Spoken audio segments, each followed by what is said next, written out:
Assalamualaikum warahmatullahi wabarakatuh. Welcome back to this channel. In this time, I want to explain about conditional sentences as reminders, imperatives, and suggestion. Ini adalah materi pembelajaran untuk kelas 12 SMK, yaitu kalimat pengandaian sebagai pengingat, kalimat pengandaian sebagai perintah, dan kalimat pengandaian sebagai saran. Materi ini untuk memenuhi kompetensi dasar 3.32 dan 4.32. Sebelum kita membahas tentang kalimat pengandaian berdasarkan fungsi-fungsi tadi itu, saya ingin menyampaikan sekilas tentang apa sih kalimat pengandaian ini. Sebenarnya materi ini sudah pernah diberikan pada saat kelas 11 ya, tapi saya ingatkan kembali sekilas tentang kalimat pengandaian. Jadi kalimat pengandaian itu adalah ungkapan dalam bahasa Inggris yang menjelaskan bahwa suatu situasi bergantung pada situasi yang lain. Situasi yang dimaksudkan bisa berupa situasi nyata maupun imajiner, di waktu yang sekarang, lampau, maupun yang akan datang. Kalimat ini juga biasa disebut sebagai pengandaian. Jadi seseorang bisa menyebutkan situasi yang akan terjadi bila ada suatu hal yang menyebabkannya. Nah, makanya dalam kalimat pengandaian itu terdiri dari dua klausa. Klausa tersebut antara lain ada if clause atau klausa if yang berawalan kata if ya. Kemudian ada klausa utama. Klausa utama tentu klausa yang tidak berawalan if. Nah, berdasarkan situasi nyata atau imajinernya terdapat 4 jenis kalimat pengandaian yang masing-masing jenisnya memiliki tenses yang berbeda.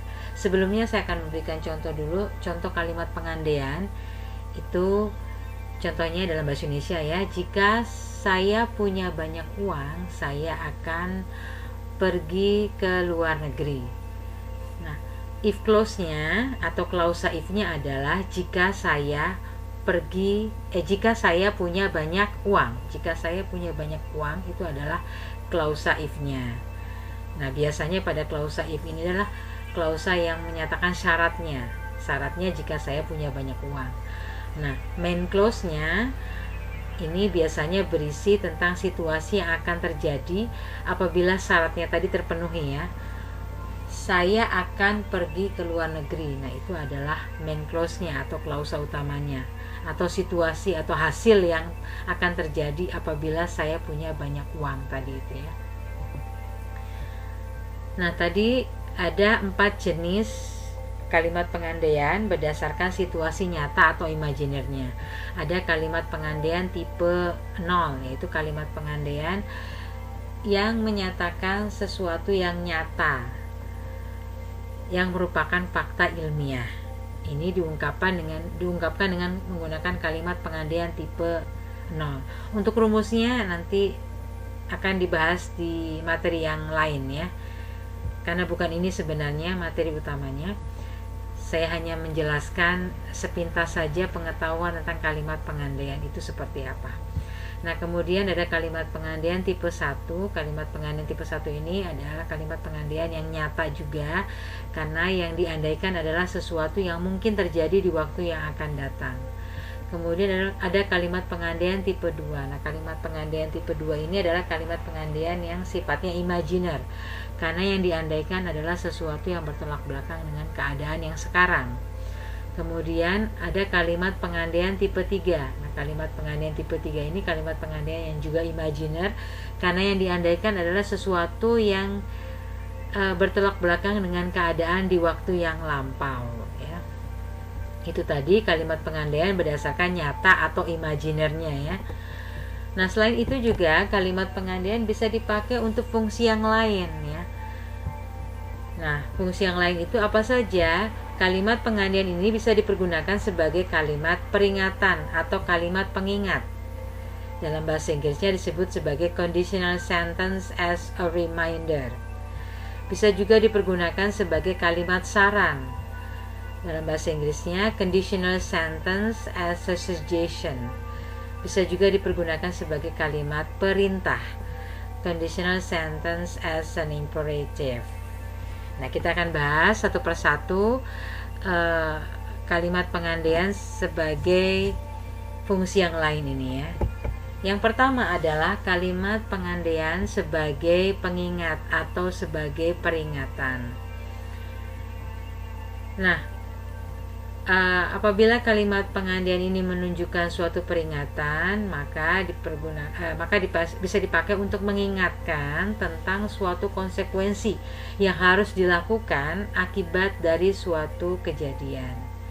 Jadi pada kalimat if clause-nya ini berisi kejadian yang diinginkannya diletakkan dalam if clause. Kemudian konsekuensinya diletakkan pada main clause-nya. Nah, main clause-nya berbentuk reminder di sini karena kita sedang membahas kalimat pengandaian sebagai pengingat ya, sebagai reminder. Pada kalimat remindernya ini diisikan konsekuensi yang harus dilakukannya di sini ya. Nah, pada kalimat pengandaian sebagai pengingat atau sebagai peringatan di sini menggunakan pola kalimat yang menyatakan kepastian atau keharusan. Ya, kita sudah pernah belajar tentang pola kalimat yang menyatakan kepastian atau keharusan di materi kita sebelumnya ya. Coba dibuka kembali materi tentang obligation or necessity. Di sini pada kalimat if clause-nya itu rumusnya adalah if diikuti dengan simple present, kemudian kalimat remindernya atau kalimat yang menyatakan konsekuensinya itu rumusnya adalah the subject diikuti dengan have to atau has to, kemudian bisa juga diikuti dengan must, diikuti dengan kata kerja bentuk pertama. Jadi subjek harus diikuti dengan kata kerja bentuk pertama. Ini menyatakan keharusan. Contoh misalkan di sini, if you want to pass this test, ini adalah yang ingin terjadi, yang kita inginkan terjadi. Kemudian reminder atau konsekuensinya, you have to study hard. Jika kamu ingin lulus tes ini, kamu harus belajar dengan sungguh-sungguh. Nah, posisi if clause atau reminder bisa berganti posisi. Jika if clause-nya kita letakkan di akhir, maka tidak perlu ada penanda koma di sini ya, untuk membedakan antara if clause sama remindernya.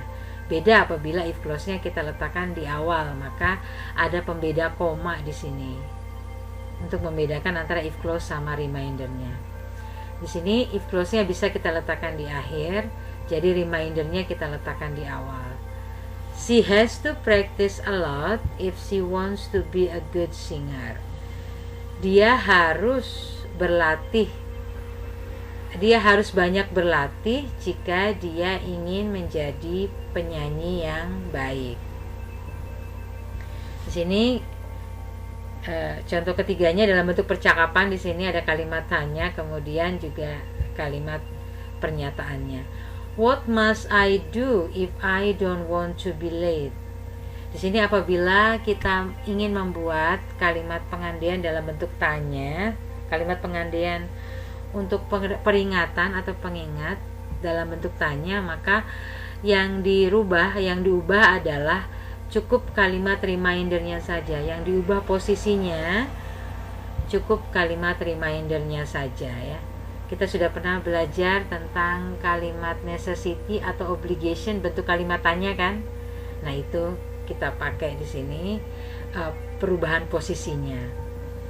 Jadi yang dirubah adalah cukup kalimat remindernya saja. Kalimat if clause-nya tidak perlu diubah posisinya, tetap sama seperti kalimat positif biasa ya. Apa yang harus saya lakukan jika saya tidak ingin terlambat? Di sini dijawab, you must come earlier if you don't want to be late. Kamu harus datang lebih awal jika kamu tidak ingin terlambat. Nah, kalimat pengandaian juga bisa dipakai sebagai saran. Jika menginginkan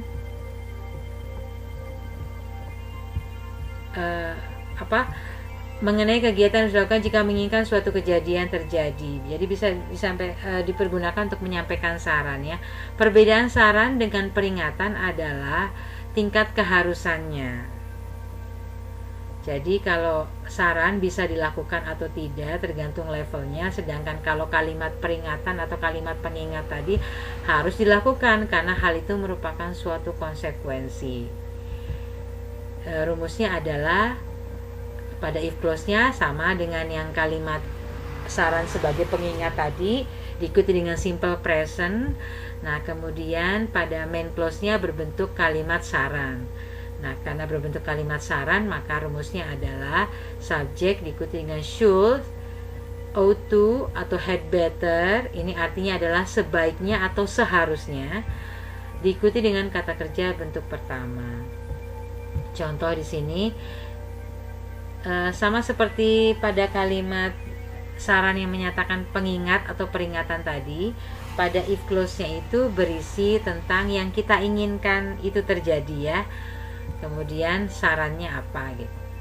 If you don't want to get sick, jika kamu tidak ingin sakit, you should take a break and get some rest. Kamu harus berhenti sejenak dan istirahat. Nah, di sini kalimat sarannya ini ya. Yang kita inginkan terjadi adalah ini pada if clause-nya. Nah, posisinya juga bisa berubah. Kalimat sarannya di awal, if clause-nya bisa di akhir. You ought to be with me if you don't want to get lost. Kamu sebaiknya bersama dengan saya jika kamu tidak ingin kesasar. Ya. Sini pada contoh ketiganya ada kalimat percakapan, kalimat tanya, kemudian jawabannya. Nah, di sini yang posisinya berubah adalah pada kalimat sarannya ya. Ketika kita ingin membuat kalimat pengandaian dalam bentuk tanya, dalam bentuk kalimat tanya, maka yang diubah cukup kalimat sarannya saja. Kalimat if clause-nya tetap tidak ada perubahan. What had I better take if I want to go out of town? Apa yang sebaiknya saya naiki jika ingin pergi keluar kota? Jawabannya, you had better take a train if you want to go out of town. Kamu sebaiknya naik kereta api jika kamu ingin pergi ke luar kota. Nah, kalimat pengandaian juga bisa dipakai sebagai kalimat perintah. Nah, di sini kalau kalimat pengandaiannya ingin dipakai sebagai kalimat perintah, maka pada if clause-nya ini adalah berisi syarat atau kondisi yang sebelumnya terjadi dulu. Kondisi yang atau syarat yang terjadi terlebih dahulu, baru kemudian kelanjutannya atau perintahnya apa gitu ya. Jadi agak sedikit berbeda dengan kalimat pengandaian sebagai pengingat dan kalimat pengandaian sebagai saran tadi itu ya.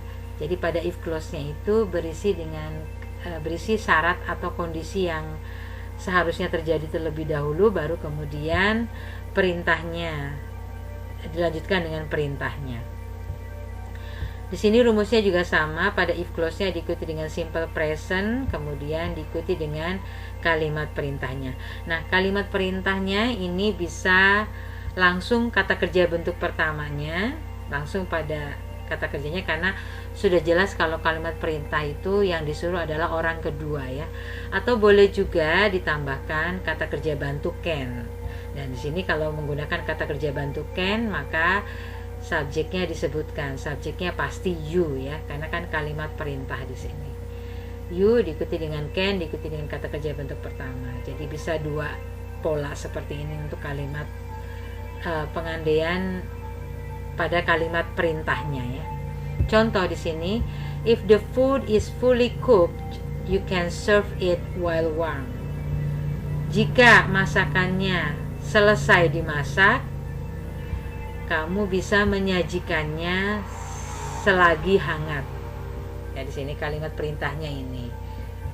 Kemudian ini berbentuk percakapan. What should I do if he comes? Apa yang seharusnya saya lakukan jika dia datang? Nah, di sini jawabannya call me if he comes. Sini posisinya kalimat perintahnya bisa di awal, if close-nya bisa di akhir. Nah, di sini ini ada kesalahan ya, seharusnya tidak perlu pakai koma di sini. Jadi kalau if close-nya di akhir tidak perlu ada penanda koma ya. Sini saya rubah dulu.